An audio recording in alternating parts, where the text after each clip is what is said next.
Hi, you are watching Revenge of Reddit. I never thought I'd become one of those old people who end up writing their life out on the internet for strangers. But here I am. If my story ever gets told somewhere, I just hope people remember. Sometimes the people you raise turn into strangers. And sometimes those strangers think they can erase you. My name's Harold. I'm 72 years old. I spent my entire life working as a construction foreman, the kind of man who left the house before sunrise and came home when the sky was already black.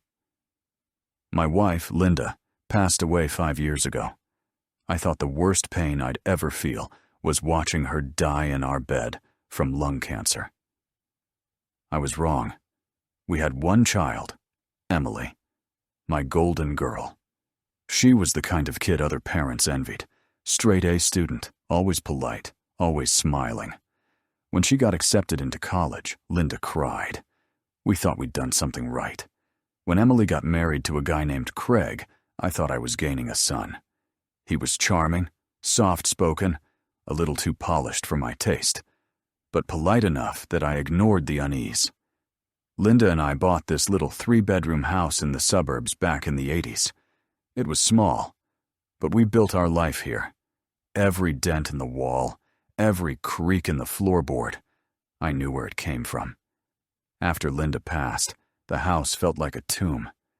Emily said I shouldn't live alone. "Dad, come stay with us for a while," she told me. "You'll go crazy here." I didn't want to, but she insisted. So I packed a suitcase, locked up the house, and went to live with my daughter, her husband, and their 2 little boys. For a while, it was fine. She treated me well. She even made my favorite meatloaf recipe, the one her mom used to cook. But slowly, things began to shift. Little comments, small humiliations. "Dad, don't wear that old shirt. It smells like mothballs." "Dad, you should take your hearing aid out when guests come. It whistles." "Dad, maybe you should just stay home when we go to dinner.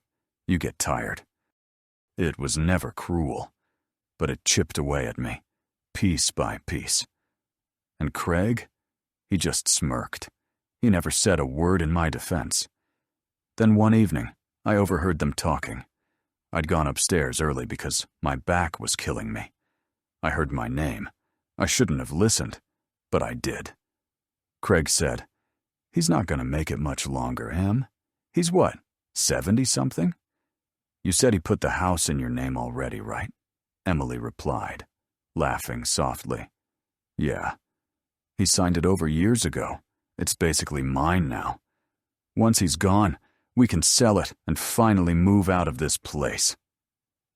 My heart nearly stopped. They thought the house was hers. But here's the thing. It wasn't. Linda and I never changed the deed. It was still in both our names, with survivorship rights, which meant after Linda's death, it became solely mine. I stayed quiet. I didn't let on that I'd heard. But something inside me snapped that night. I realized the girl I'd raised wasn't my daughter anymore. She was waiting for me to die so she could cash in. Over the next few months, I started to notice more signs. She'd accidentally throw away my mail. I'd find my medication bottles misplaced. One time I found bleach poured into my coffee thermos. When I confronted her, she said, "Oh, Dad, I was cleaning and must have spilled some." Right. I stopped eating or drinking anything she prepared. I called my lawyer, an old friend named Phil who'd helped me with the deed when Linda passed. I told him everything. He listened quietly and said, "Harold, if you want to make sure she never gets that house, there are legal ways. You just need to be patient."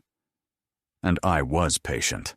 I started playing dumb, pretending my memory was slipping. "What day is it again?" I'd mumble. "Oh, I forgot where I put my wallet." Emily started treating me like a child. I let her. She thought she was getting closer to her payday. Then last Christmas she told me, "Dad, maybe it's time we look into a retirement home. Just somewhere comfortable for you." I looked into her eyes and saw it. The same look Craig had. Cold calculation. I smiled and said, You might be right, sweetheart. I'll think about it. But what I was really thinking about was how to burn her little scheme to the ground. I went home the next day. I told her I needed to pick up some old photos. What I actually did was meet Phil at the notary's office. Together, we listed the house. It sold within 3 weeks. Cash buyer. No mortgage. Quick close.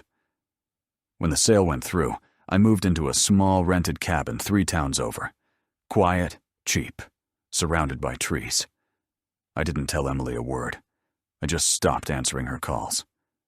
2 months later, she showed up at the house, or what used to be the house, with Craig and the kids. The new owner, a young couple, was moving in. She called me 30 times that day. When I finally picked up, she was hysterical. Dad, what the hell did you do? Oh, that old place? I sold it. You sold it? Yep. Didn't need it anymore. Figured it was time to move on. She screamed into the phone. That was supposed to be mine. You promised me. I said, no, Emily. I promised your mother I'd take care of our home, not hand it over to someone who couldn't wait for me to die. Then I hung up. That was 6 months ago. Since then, I've been getting letters, emails, even a visit from a lawyer she hired, claiming emotional distress and broken verbal agreement. My lawyer laughed it off. She doesn't have a leg to stand on, he said. But the funny thing is, I'm not angry anymore. Just tired. I keep thinking about the moment she found out. The look she must have had when she realized everything she'd planned was gone. Sometimes I feel guilty. I raised her. Maybe this was my fault. But then I remember what she said that night, how she laughed about me dying, and the guilt fades. I'm not sure where the rest of my story goes from here. Maybe nowhere. But I wanted to get this off my chest, because if anyone out there is an older parent, if you've worked your whole life for your family, don't hand over your trust so easily. People change when they smell money, even your own blood. But that's not the end, because last week I got a letter in the mail, a short one. No return address, just 4 words, written in my daughter's handwriting. You'll regret this, Dad. And now, I think she means it. When I first saw that letter, you'll regret this, Dad.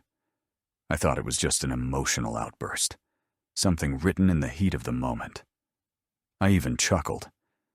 Let her cool off, I told myself. She'll come around eventually. But she didn't. She doubled down. It started with small things. I'd notice my mail arriving opened. My bank would call about suspicious activity, small transfers, canceled automatic payments. Then, one morning, my internet went down. The provider said I had moved houses, only I hadn't. Turns out someone had called pretending to be me, my full name, my date of birth, even the last 4 digits of my social security number, and told them I was relocating. They shut down my account. I knew exactly who it was. The next week, my car was vandalized, deep key marks along the sides, the words, "selfish old man," carved into the paint. I stood there in the driveway staring at it, the morning sun bouncing off the metallic letters. It was the first time I'd cried since Linda's funeral. I called the police, filed a report. The officer asked, "Do you have anyone who might want to harm you, sir?" I hesitated, then said, "My daughter." He looked uncomfortable. "Family disputes are complicated, sir. We'll file it, but unless there's evidence." Yeah, evidence. Always the missing piece. I didn't sleep much after that. Every time a car passed the cabin, I'd peek through the blinds. I started keeping a baseball bat by the bed. Not because I thought she'd hurt me, but because I realized I didn't know what she was capable of anymore. A few weeks later, I got a call from her husband, Craig. He sounded polite, remorseful even. "Listen, Harold, I know things have gotten tense. Emily's just emotional. Maybe if you gave her some time." I cut him off. Craig, don't call me again." He sighed. "You know she's pregnant, right?" My stomach dropped. Pregnant. For a moment I felt that old instinct, to forgive, to protect. Maybe this was my chance to fix things. Maybe I could reach her again before it was too late. So I called her. I told her congratulations, and that despite everything, I still loved her. There was a long pause. Then she said coldly, "Don't pretend you care. You made your choice." Click. After that, the harassment escalated. She started posting online, local community boards, Facebook groups, claiming I had dementia, that I'd sold the family house by mistake, that I needed supervision. One morning, Adult Protective Services knocked on my door. They'd received an anonymous report. The social worker was kind, at least. She asked a few questions, looked around my cabin, took notes. "You seem perfectly capable, Mr. Davis," she said before leaving. But the humiliation burned. She wanted the world to think I was losing my mind. My lawyer, Phil, told me to keep every record, every message. "She's digging her own grave, Harold. Don't respond to anything. Let her noise fade." I tried, but it's hard to ignore your own child tearing your reputation apart.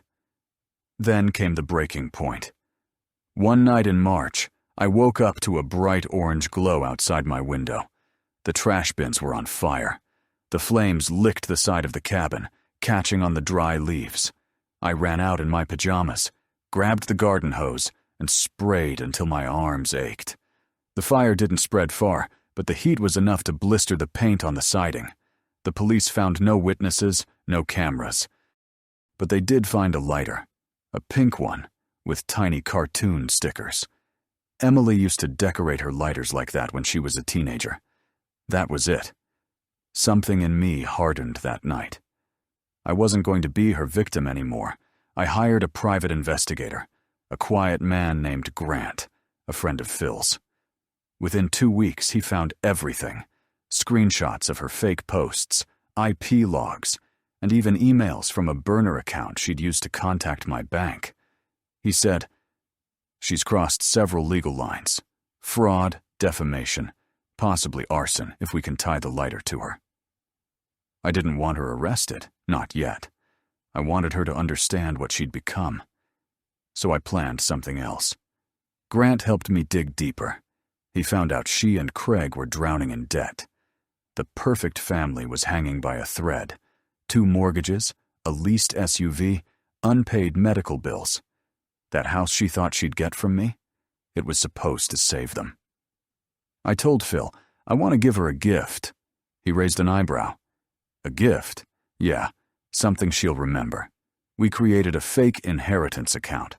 A modest one, $120,000, registered under my name, with Emily as the secondary beneficiary.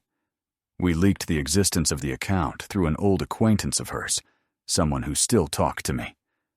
A week later, Emily called me for the first time in months.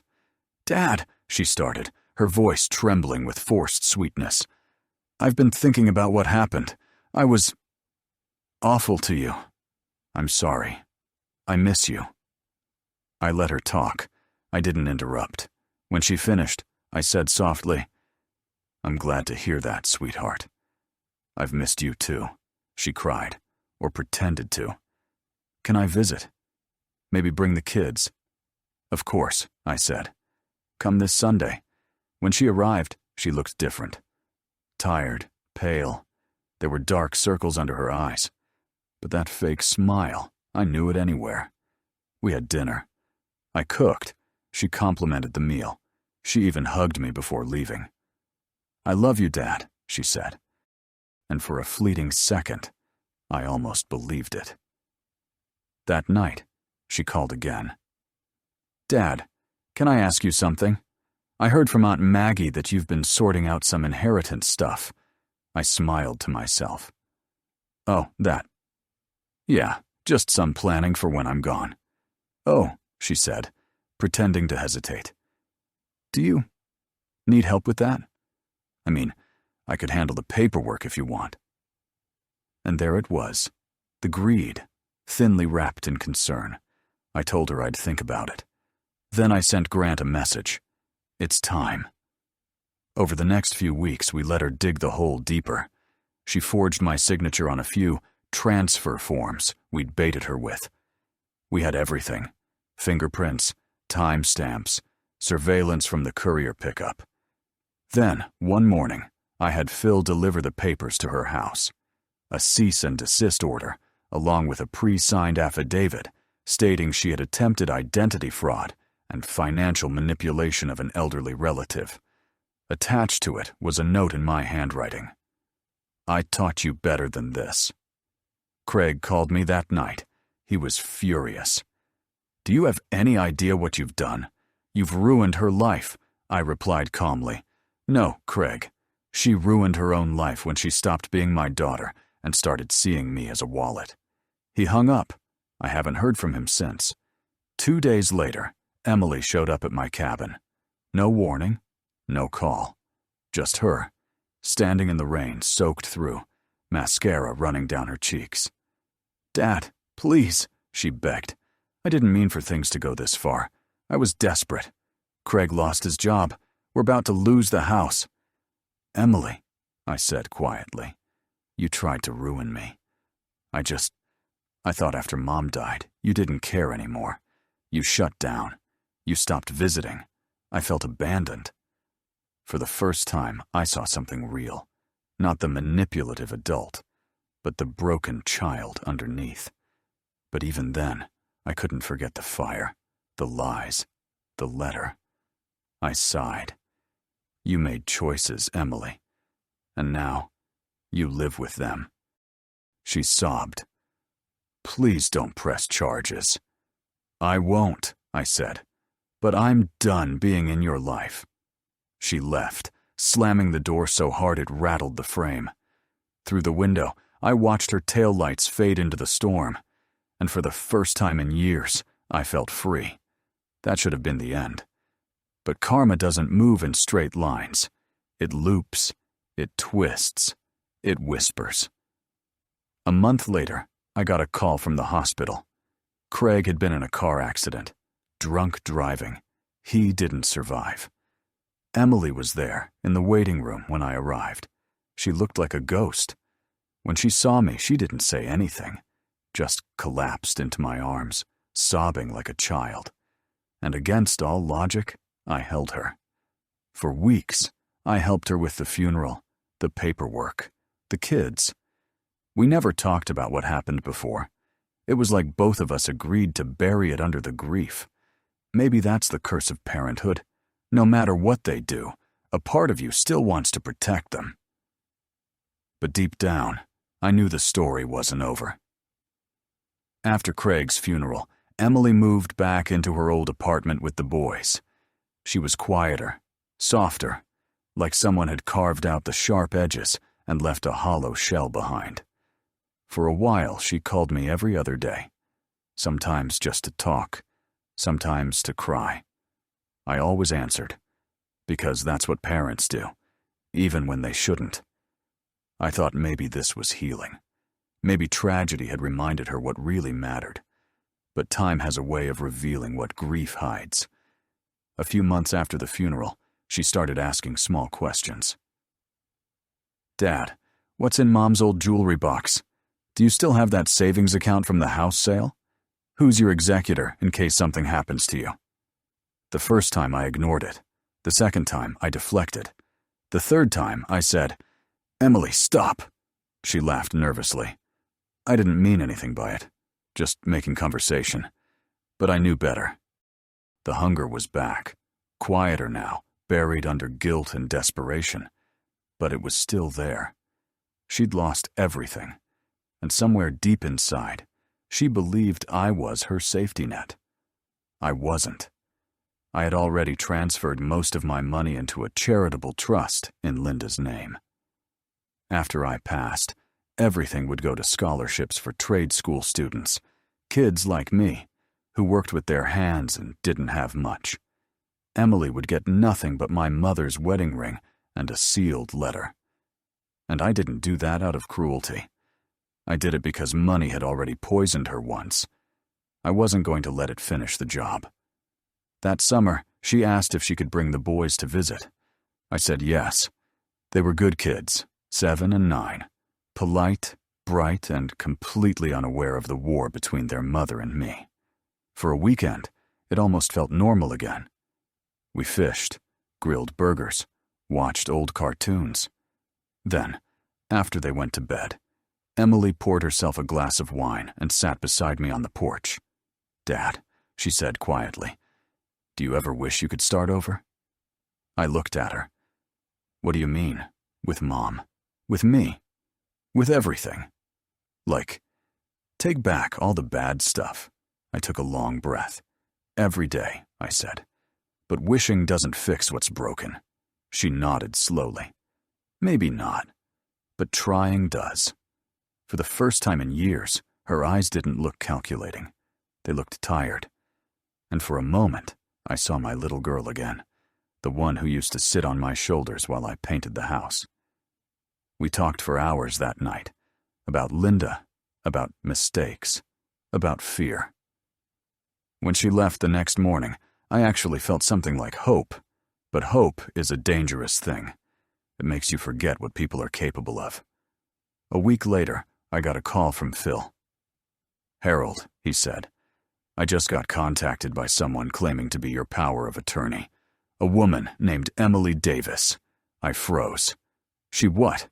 "She faxed a document. Forged, obviously. But she's trying to access your accounts." I felt my chest tighten. I thanked him, hung up, and sat there for a long time, staring at the wall. It was happening again. After everything, after the fire, the lies, the loss, she was still trying to take control. That night, I wrote her a letter. I didn't call. I didn't shout. I just wrote. "Emily, I forgave you more times than you'll ever know. But forgiveness isn't a reset button. You have to live with what you've done. I'll always be your father. But you stopped being my daughter the day you decided money mattered more than love. I hope someday you understand that. Dad." I mailed it the next morning. 2 days later, she showed up again. No warning, just stormed into the cabin, clutching the letter in her hand.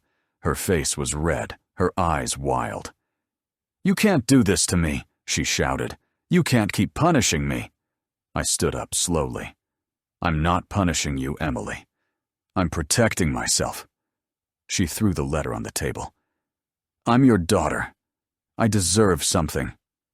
"You deserve peace," I said quietly. "And I hope one day you find it. But it's not here." She stared at me for a long moment. Then something in her snapped. She grabbed the glass lamp from the counter and hurled it across the room. It shattered, shards raining down like glittering snow. The boys started crying from the car outside. I didn't shout. I didn't move. I just looked at her and said, "Leave before you become someone you can't come back from." For a moment, she looked like she might hit me. Then she broke down instead. Collapsed on the floor, sobbing, repeating, "I'm sorry," over and over. I didn't comfort her. I couldn't. I just watched my daughter, my only child, crumble under the weight of her own choices. After she left, I sat there in silence, surrounded by broken glass, thinking about how love sometimes means letting go so completely that it hurts. 2 months passed without a word from her. I assumed that was it, that she'd finally accepted the distance. Then one day, a thick envelope arrived from her lawyer. Inside was a single-page letter.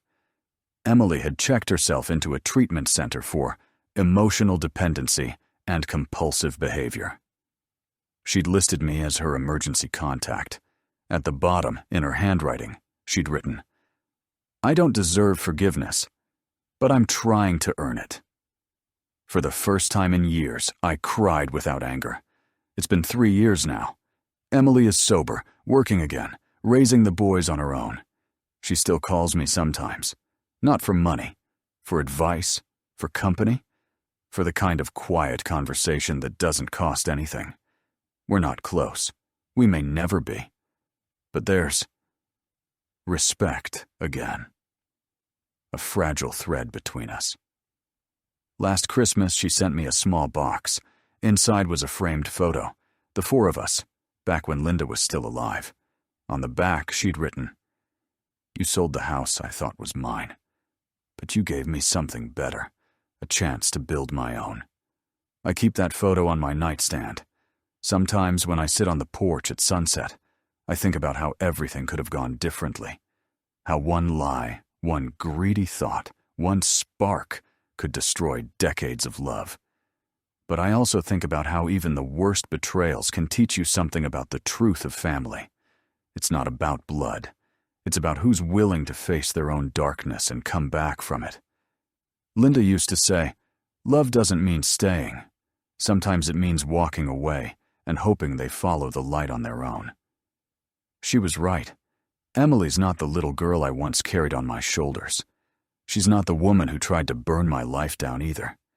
She's somewhere in between. And maybe that's enough. Because in the end, the house wasn't the real inheritance. The lesson was. If you've read this far, I guess I'll leave you with this. If you're a parent, protect what's yours. Not just your money, but your peace, your boundaries, your dignity. And if you're a child, remember, someday you'll be the one growing old, wondering if the people you love will still see you and not just what you have. Family can be the cruelest betrayal or the slowest redemption. For me, it was both.